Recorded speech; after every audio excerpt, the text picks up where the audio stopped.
আসসালামু আলাইকুম প্রিয় ইসলামপন্থী যুবক ভাইয়েরা, আজকের আলোচিত বিষয় হলো সেকুলারিজম কি মুসলিম সমাজে গ্রহণযোগ্য। পাশ্চাত্য দেশগুলোতে সেকুলারিজম বিকাশের কোনো কারণ যদি থেকেও থাকে, কোনো মুসলিম দেশে ধর্মনিরপেক্ষতা বিকাশের কোনো যৌক্তিক কারণ নেই।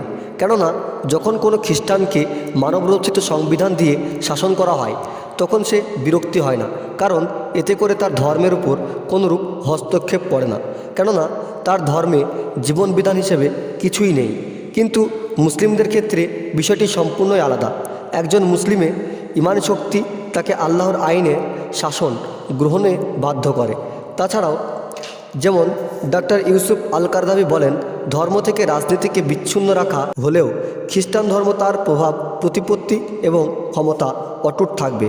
আবার অন্যদিকে খ্রিস্টান ধর্ম প্রচারক পোপ, ফাদার, মাদার এরা বিনা বাধায় বিভিন্ন জায়গায় খ্রিস্টান ধর্ম প্রচার করতে পারবে, যেহেতু ধর্মনিরপেক্ষতাবাদ খ্রিস্টান ধর্মের উপর আঘাত করে না। যেহেতু এদের ধর্মে বলা নেই যে একটা মানুষের জীবন সঠিকভাবে কি করে চলবে। অন্যদিকে মুসলিম দেশে এই ধর্মনিরপেক্ষতার নীল নকশার মতবাদ যদি চালু করা হয় তাহলে আমাদের ইসলাম শক্তিহীন ও আশ্রয়হীন হয়ে পড়বে, কারণ ইসলাম কোনো ব্যক্তির জন্য পোপ, যাজকের মতো আধিপত্য অনুমোদন করে না। কারণ আমাদের পুরো জীবনটাই আমাদের একমাত্র রব আল্লাহর জন্যই উৎসর্গিত। আজ এই পর্যন্তই। পরের ভিডিওতে আমরা আলোচনা করব ইসলাম কেন ধর্মনিরপেক্ষতা প্রত্যাখ্যান করে। ভিডিওর শেষে একটা কথাই বলবো, অফিসের সাহেব পিয়ন সবাই এখন ঘুষ চেয়ে নেয় মুচকি হেসে, বুঝি না মুখ বুঝে সব বিজ্ঞ সমাজ কোন কারণে নীরব থাকে।